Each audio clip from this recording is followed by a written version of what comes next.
दोस्तों क्या आपको आपका 5.1 चैनल साउंड बार या होम थिएटर सिस्टम में जो रियर स्पीकर रहता है उसमें कम वॉल्यूम आता है। तो आपको क्या लगता है ये एक इशू है या ये जेन्युइन है? अगर आपको ये एक इशू लगता है तो आज मैं आपको इसका सोल्यूशन देने वाला हूँ। Hi friends, welcome back to my channel. This is Bibu Datta from Sahu techno guide. अगर ये वीडियो आप हमारे चैनल में पहली बार देख रहे हैं तो हमारे चैनल को जरूर सब्सक्राइब कीजिए एंड लेटेस्ट वीडियो का नोटिफिकेशन के लिए बेल आइकन को जरूर प्रेस कीजिए। So friend, let's get started.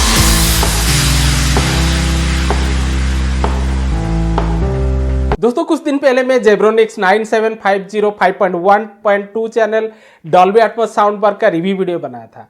उसका कमेंट में बहुत सारे लोग कमेंट किए थे कि उनका जो रियर सराउंडिंग स्पीकर रहता है उसमें बहुत ही कम आवाज़ सुनने के लिए मिलता है। तो उनको लगता है कि उनका साउंड बार में कुछ प्रॉब्लम आ गया है या उनका जो सराउंडिंग स्पीकर है ये ठीक से काम नहीं कर रहा है। तो मैं आपको बता देता हूँ ये कोई एक प्रॉब्लम नहीं है। अगर फिर भी आपको लगता है ये एक प्रॉब्लम है तो मैं आपको इसका सोल्यूशन देता हूँ। तो फ्रेंड्स, पहले आपको समझना पड़ेगा कि 5.1 चैनल का साउंड बार या होम थिएटर सिस्टम काम कैसे करता है। तो जो 5.1 चैनल लिखा रहता है तो 5 उस पर स्पीकर रहता है, एक सबवूफर रहता है। तो कोई भी 5.1 चैनल साउंड बार आप देख लीजिए उसमें सेम रहेगा। तो यहाँ पे मैं जेब्रोनिक्स 9750 मॉडल लिया हूँ जस्ट आपको दिखाने के लिए। जैसे कि इसमें आपको दो टॉप फायरिंग स्पीकर मिलता है, ये दोनों को आप हटा दीजिए तो आपको इसमें 5 स्पीकर मिलता है। तो इसमें 5 ड्राइवर, जैसे एक लेफ्ट रहता है, एक राइट रहता है, एक सेंटर रहता है, उसके साथ 2 सराउंडिंग रहता है। हर एक साउंड बार में अगर आप देखेंगे तो सेम आपको मिल जाता है। तो ये जो 5 यहाँ पे स्पीकर दिया गया है, हर एक स्पीकर जो है एक एक चैनल रहता है। जैसे कोई भी मूवी अगर आप देखते हैं, जैसे आप थिएटर में मूवी देखने जाते हैं तो मूवी को इफेक्ट दिया जाता है। जैसे मूवी में जो साउंड रहता है उसमें इफेक्ट दिया जाता है। जो इफेक्ट सीन रहता है वो इफेक्ट सीन डेडिकेटेड ये जो सराउंडिंग स्पीकर के लिए ही रहता है। कोई भी मूवी अगर आप थिएटर में देखे होंगे या ये वीडियो देखने के बाद कभी जाते हैं तो आप फील कर सकते हैं। तो थिएटर में जो मूवी चलता है उसका मैक्सिमम साउंड जो है वो सामने से ही आता है। जो स्क्रीन जहाँ पे रहता है वो स्क्रीन से ही ज़्यादातर साउंड आता है। एंड जो इफेक्ट सीन रहता है वो सीन का जो साउंड है वो साइड से आता है। या अगर डॉल्बी एटमॉस का सेटअप है थिएटर में तो कुछ साउंड जो है नीचे से आता है, कभी ऊपर से भी साउंड आता है। बट जो नॉर्मल कॉन्वर्सेशन का साउंड आता है वो सामने से ही आता है। तो सेम टेक्नोलॉजी आपको ये साउंड बार में भी दिया गया है। जैसे कि इसका फ्रंट में आपको 3 चैनल मिलता है। मैक्सिमम कॉन्वर्सेशन या साउंड जो है ये साउंड बार से ही आपको सुनने के लिए मिलता है। उसके साथ देता है ये सबवूफर। तो आपको फ्रंट में जो सबवूफर रखा गया है एंड साउंड बार रखा गया है उसमें से ही ज़्यादा आवाज़ आपको सुनने के लिए मिलता है। जब आपको कोई भी क्लिप में इफेक्ट सीन आता है देन ये 2 स्पीकर जो है ये स्पीकर से आपको आवाज़ सुनने के लिए मिलता है। तो यहाँ पे दिक्कत कहाँ पे होता है, आपको इसमें क्यों कम आवाज़ आता है वो मैं आपको बताता हूँ। उससे पहले मैं एक छोटा सा क्लिप आपको सुनाता हूँ, उसमें आपको डिटेल समझ में आएगा। तो ये क्लिप प्ले करेंगे तो हमारा ये सभी स्पीकर चालू होने वाला है। जस्ट ये जो सराउंडिंग स्पीकर है इसके पास में माइक्रोफोन रखता हूँ। अभी ये जो माइक्रोफोन में यहाँ पे लगाया हूँ इसको निकाल देता हूँ। सराउंडिंग स्पीकर को थोड़ा पीछे जाके उसके पास ही रखता हूँ तो आपको पता चलेगा जैसे ये क्लिप प्ले होगा तो उसका साउंड जो है हमारा साउंड बार एंड सबवूफर ये दोनों में आएगा। तो आपको वहाँ से पता चलेगा कि रियल स्पीकर में कितना आवाज़ आता है। जैसे मैं यहाँ पे प्ले करता हूँ तो अभी आप सुन सकते हैं आवाज़ जो है सभी में प्ले हो रहा है। तो ये दोनों को मैं पास ले लेता हूँ।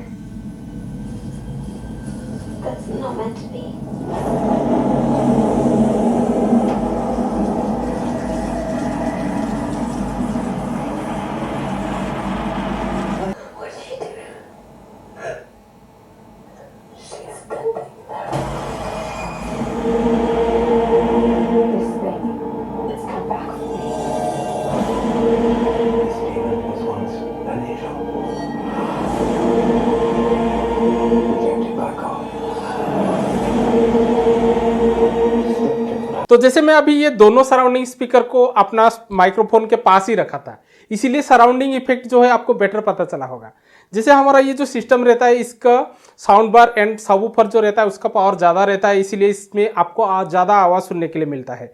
बट ये जो सराउंडिंग स्पीकर रहता है उसमें इफेक्ट के टाइम में ही आपको आवाज़ सुनने के लिए मिलता है। अगर इसका पावर ज़्यादा हो गया तो आपको इसका इफेक्ट जो है पता नहीं चलेगा। अगर इसको आप क्लोज रखते हैं देन आपको इसका इफेक्ट बेटर पता चलेगा। जैसे ये क्लिप सुनने के बाद आपको थोड़ा बहुत समझ में आ गया होगा। और भी कुछ बात मैं आपको बता देता हूं जैसे कि आपका जो डाउट है एकदम सा क्लियर हो जाएगा। पहले अगर आप कोई भी सिस्टम यूज किए थे, जैसे कि बहुत सारे बजट होम थिएटर सिस्टम आता है जिसमें आपको 4-5 स्पीकर मिल जाता है। तो आपको लगता है ये 5.1 चैनल का है या 4.1 चैनल का है। तो देखा जाए तो उसमें आउटपुट आपको स्टेरियो का ही मिलता है। उसमें आपको 4 स्पीकर मिल जाता है, एक सबवूफर मिल जाता है। जब आप कुछ भी कंटेंट प्ले करते हैं तो आपको सभी में आवाज़ सुनने के लिए मिलता है।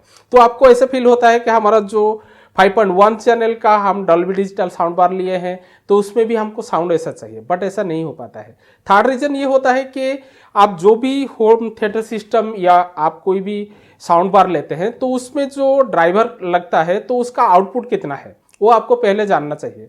जैसे कि ये एक साउंड बार है तो इसमें जितना भी यूनिट लगा है, ड्राइवर लगा है, जैसे फ्रंट में 3 ड्राइवर है, ऊपर 2 है एंड सबवूफर है, ये हमारा टीवी के पास ही रहता है जो कि हमारा सामने रहता है। तो इसका अगर इंडिविजुअल हम आउटपुट देखें तो ये जो साउंड बार में तीनों ड्राइवर लगा है एंड टॉप फायरिंग लगा है ये 225 वाट का है एंड इसमें जो सबवूफर लगा है ये 150 वाट का है एंड इसमें जो इंडिविजुअल सराउंडिंग स्पीकर है ईच 75 वाट का है। तो आप सोचिए अगर आपका टीवी के सामने ये 150 वाट का सबवूफर रहे एंड ये 225 वाट का साउंड बार रहे तो आपको आउटपुट डेफिनेटली ज़्यादा लगेगा सामने की तरफ से। एंड रियर स्पीकर में अगर कोई भी इफेक्ट सीन आता है तो ये 150 वाट का जो स्पीकर रहता है ईच 75 वाट का, इसका इफेक्ट आपको कम लगेगा। अगर मैं कंपेयर करता हूँ कोई भी एवीआर के साथ, जैसे मेरे पास डेनन का एवीआर है जो कि 7.2 चैनल का है, तो इसमें जो पर चैनल मिलता है वो इक्वल रहता है। कोई भी अगर आप एवीआर वगैरह देखेंगे तो उसमें जितना भी जैसे 7.2 हुआ, 9.2 हुआ या 11.2 हुआ, जितना भी चैनल मिलता है सभी का पावर जो है इक्वल है। मेरे पास जो डेनन का सिस्टम है जैसे स्क्रीन में अभी आप देख सकते हैं तो उसका आउटपुट जो है 100 वाट 6 ओम का है।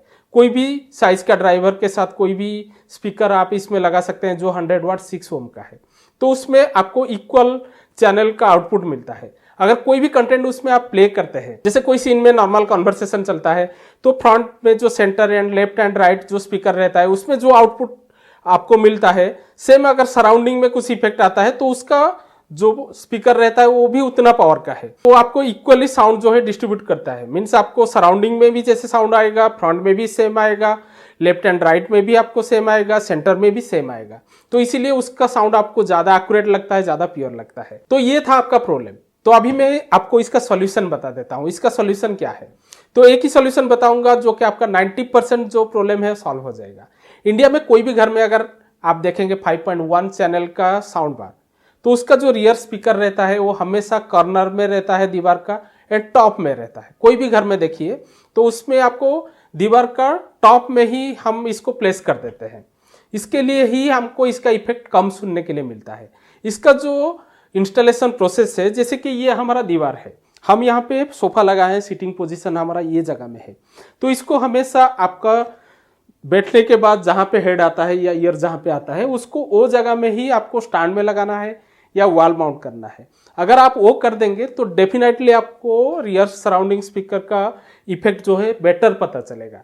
अगर आप इसको ज़्यादा ऊपर लगा देते हैं या कोई भी दीवार का ऊपर लगा देते हैं देन वहाँ से आपका सीटिंग पोजीशन तक आपको जो साउंड इफेक्ट है उतना अच्छा पता नहीं चलेगा, क्योंकि इसका जो पावर है वो कम रहता है आज कंपेयर टू साउंड बार या सबवूफर। इसीलिए आपको इसका इफेक्ट कम सुनने के लिए मिलता है। तो सेकंड आपको और भी एक सॉल्यूशन बताता हूं। जैसे कि अगर आप नया कोई भी 5.1 चैनल का साउंड बार सिस्टम परचेस करना चाहते हैं तो वहां पे आप देखिए कि आपका हर एक जो चैनल है, जो स्पीकर रहता है, 5 स्पीकर रहता है, उसका पावर आउटपुट जो है अप्रोक्सीमेट सेम रहना चाहिए या आसपास रहना चाहिए।